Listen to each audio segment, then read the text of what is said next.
Hello students, मैं हूं श्वेता। स्वागत करती हूं आप सभी का हमारे इस यूट्यूब चैनल लखनऊ लर्निंग में। लिसनर्स, आज का ये वीडियो भी बहुत इंटरेस्टिंग होने वाला है क्योंकि आज के इस वीडियो में हम पढ़ेंगे various provisions of custom law and duties, यानी कि कौन कौन से प्रोविजंस बनाए गए हैं कस्टम लॉ से रिलेटेड, कस्टम ड्यूटीज से रिलेटेड, उसके बारे में आज की इस वीडियो में हम जानेंगे। सो लिसनर्स, आइए स्टार्ट करते हैं। एक और बात, अगर आप हमारे चैनल पर न्यू है तो लाइक शेयर एंड सब्सक्राइब करना बिल्कुल ना भूलिएगा। अब आइए देखते हैं कि कौन कौन से प्रोविजंस हैं। सो लिसनर, जैसा कि स्क्रीन पर शो हो रहा है, various provisions of custom law and duties, यानी कि बहुत सारे ऐसे प्रोविजंस बनाए गए हैं कस्टम लॉ एंड ड्यूटीज से रिलेटेड। तो वन बाय वन उनके बारे में हम डिस्कशन करेंगे।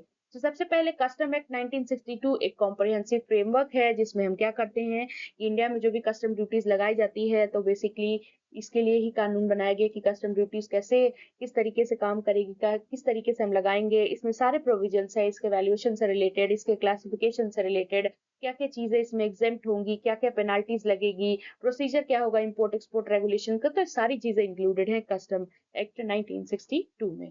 तो लिसनर्स, इसका बेसिक वीडियो मैंने इससे पहले अपलोड किया हुआ है, तो उसको जरूर देखें ताकि आपको बेसिक क्लियर होगा, तो ये सारी चीजें आपको क्लियर हो जाएंगी। तो लिसनर्स, सबसे पहले आता है हमारा types of custom duties in India. तो ये मैंने ऑलरेडी जो इससे प्रीवियस वीडियो था उसमें डिस्कशन किया हुआ है डिटेल में, तो उसको जरूर जाके देखें। इसमें बता देती हूँ कि इंपोर्ट ड्यूटीज में बेसिकली ये सारी ड्यूटीज लगाई जाती हैं, यानी बीसीडी, यानी बेसिक कस्टम ड्यूटी लगाई जाती है जो इंपोर्टेड गुड्स पर लगाई जाती है कस्टम टैरिफ एक्ट के अकॉर्डिंग। दूसरा काउंटर वैलिंग ड्यूटी यानी सीवीडी, ये बेसिकली कह सकते हैं कि एक्सरसाइज ड्यूटी की तरीके ही होता है, जो भी डोमेस्टिकली प्रोड्यूस गुड्स होते हैं उन पर लगता है। फिर तीसरा आता है एसएडी यानी स्पेशल एडिशनल ड्यूटी, ये काउंटर बैलेंस वैट की तरीके पे लगाया जाता है, जिस बेसिकली जो इम्पैक्ट डालता है इंपोर्टेड गुड्स पर। फिर बोलता है एंटी डंपिंग ड्यूटी, ये बेसिकली इम्पोज किया जाता है उन गुड्स पर जो कि सोल्ड होते हैं इंडिया में एट अनफेयरली लो प्राइसेस पर, ताकि हम डोमेस्टिक इंडस्ट्रीज को प्रोटेक्ट कर सकें।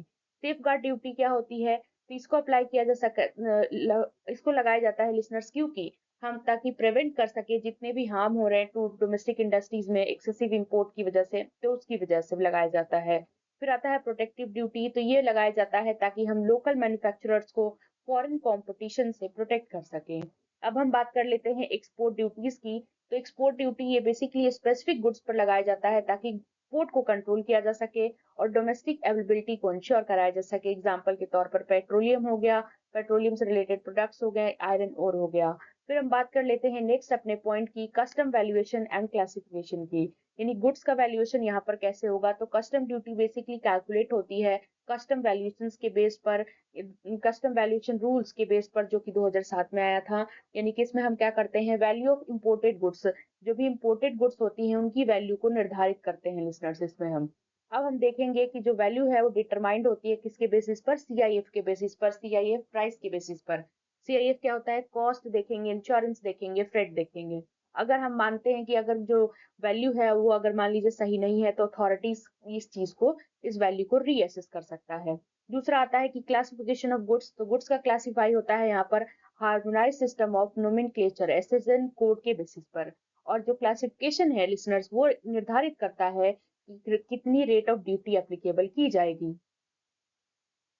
तीसरा पॉइंट हमारा बात करता है इंपोर्ट एंड एक्सपोर्ट प्रोसीजर के बारे में, यानी कि इंपोर्ट एंड एक्सपोर्ट प्रोसीजर कौन कौन से हैं। तो इंपोर्ट प्रोसीजर आप देख सकते हैं लिसनर्स, इंपोर्ट प्रोसीजर में सबसे पहला दिया हुआ है कि हम बिल ऑफ एंट्री को फाइल करते हैं, यानी एक लीगल डॉक्यूमेंट है जिस बेसिकली जो कस्टम को सबमिट किया जाता है क्लियरेंस के लिए। दूसरा आता है कस्टम एग्जामिनेशन, यानी कि इसमें गुड्स का चेक होता है क्लासिफिकेशन के लिए, वैल्यूएशन के लिए और कॉम्प्लेंस के लिए। फिर हम कस्टम ड्यूटी का पेमेंट करते हैं, यानी जो इम्पोर्टर्स होंगे वो क्या करेंगे, जो भी एप्लीकेबल ड्यूटीज है रिलीज करने से पहले वो सारी चीजें वो लोग पेमेंट करेंगे। फिर आता है fourth point, clearance and delivery, यानी कि जैसे ही वेरिफिकेशन होता है गुड्स को रिलीज कर दिया जाता है डोमेस्टिक कंजम्पशन के लिए। अब आता है हमारा एक्सपोर्ट प्रोसीजर, यानी कि इसमें हम शिपिंग बिल को फाइल करते हैं, यानी डिक्लेयर करते हैं गुड्स को एक्सपोर्ट के लिए। फिर कस्टम का इंस्पेक्शन होता है, यानी कि हम इसमें गुड्स को इंश्योर करते हैं एक्सपोर्ट के रेगुलेशंस के हिसाब से है या नहीं है। फिर ड्यूटी ड्रॉबैक स्कीम आती है, यानी कि एक्सपोर्टर इसमें रिफंड जो ड्यूटीज पर होती है लगा, जो बेसिकली उनने पे किया है, तो उस पर रिफंड क्लेम कर सकती हैं जो भी उनने इंपोर्टेड रॉ मटेरियल्स पर पे किया है, जो बेसिकली उनके प्रोडक्शन के टाइम पर यूज हुआ था। आई होप लिसनर्स ये टॉपिक भी आपको क्लियर हो गया। अब बात हम कर लेते हैं prohibited, restricted and exempted goods के बारे में, यानी कि कौन कौन से चीजें ऐसी हैं जिस पर प्रतिबंध लगाया गया है, रिस्ट्रिक्शन लगाया गया है, जिन पर एग्जेम्प्टेड कुछ एग्जेम्प्टेड गुड्स भी हैं इसमें, तो उन सारी चीज़ों के बारे में बात करेंगे। तो फोर्थ पॉइंट हमारा इसी के बारे में बात करता है। सबसे पहले प्रोहिबिटेड गुड्स, ये ऐसे गुड्स जिसको that can not be exported and imported, मतलब किसी भी सर्कमस्टांसेस में, किसी भी सिचुएशन में आप उनको ना ही एक्सपोर्ट कर सकते हो, ना ही इम्पोर्ट कर सकते हो। एग्जाम्पल के तौर पे वो कौन से गुड्स होते हैं जो भी नार्कोटिक्स से रिलेटेड होते हैं, काउंटरफीट करेंसी से रिलेटेड होते हैं, ये वाइल्ड लाइफ प्रोडक्ट से रिलेटेड होते हैं, उनको आप इम्पोर्ट या एक्सपोर्ट नहीं कर सकते। दूसरा आपका आता है रेस्ट्रिक्टेड गुड्स। रेस्ट्रिक्टेड गुड्स क्या होते हैं? ऐसे गुड्स जिनमें स्पेशल लाइसेंस की जरूरत होती है। ये जैसे कि आर्म्स एंड एम्युनिशन हो गए, आप ऐसे ही किसी को नहीं दे सकते, इसके लिए आपको लाइसेंस लेना पड़ेगा। हजार्डियस केमिकल्स हो गए, ये सारी चीजें हैं। फिर आता है हमारा एग्जेम्पशंस। एग्जेम्पशन किस पर है? इस पे नहीं लगेगा। तो गवर्नमेंट क्या करती है, कुछ एग्जेम्पशंस देती है section 25 of the custom act के तहत, कुछ कैटेगरीज पर, स्पेसिफिक कैटेगरीज पर, जैसे कि ह्यूमैनिटेरियन एड हो गया, यानी मेडिसिन पर, मेडिकल इक्विपमेंट पर। दूसरा, जो भी डिप्लोमेटिक मिशन हैं वो जो गुड्स आते हैं उन पर, या फिर इंपोर्ट हो रहा है फ्री ट्रेड एग्रीमेंट के तहत, तो उन पर भी। तो लिसनर्स, आई होप आपको ये भी समझ में आ गया होगा। अब हम बात कर लेते हैं लिसनर्स हमारे लास्ट पॉइंट की। देखिए, आपको एक ही वीडियो से कितनी सारी चीजें आपको पता चल रही हैं लिसनर्स। तो आई होप आपको ये वीडियो हेल्पफुल हो आपके लिए। अगर वीडियो अच्छा लगे तो लाइक, शेयर एंड सब्सक्राइब बिल्कुल ना भूलिएगा लिसनर्स करना। और अपने हाथों से एक कमेंट में जरूर बताइएगा, अपना रिव्यू जरूर दीजिएगा कि आपको ये वीडियो कैसा लगा। So penalties and offences, custom law के जरिए क्या क्या है, क्या क्या पेनाल्टीज है, क्या क्या ऑफेंसेस है। तो मेजर ऑफेंसेस है, पहला स्मगलिंग आता है, कि अगर आपने क्या किया है कि illegal import export of goods कर रहे हैं बिना कस्टम ड्यूटी पे की है, तो ये आएगा इसके अंदर।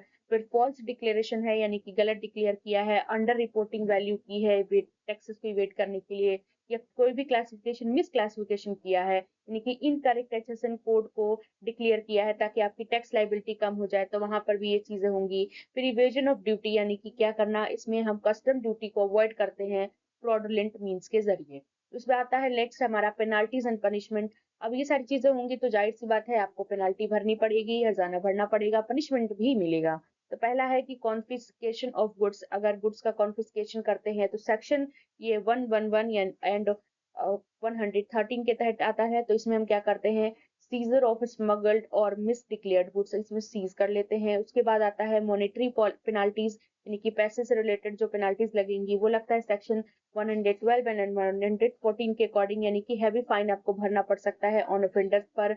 और तीसरा जो जेल हो सकता है, यानी इम्प्रिजमेंट की है, जो कि वन सेक्शन 135 के अकॉर्डिंग लगाया जाता है 7 साल के लिए, up to 7 years for smuggling high value goods, यानी कि हाई वैल्यू गुड्स का स्मगलिंग किया है तो 7 साल के लिए जेल जाना पड़ेगा। तो लिसनर्स, ये इम्प्रिजमेंट का केस है।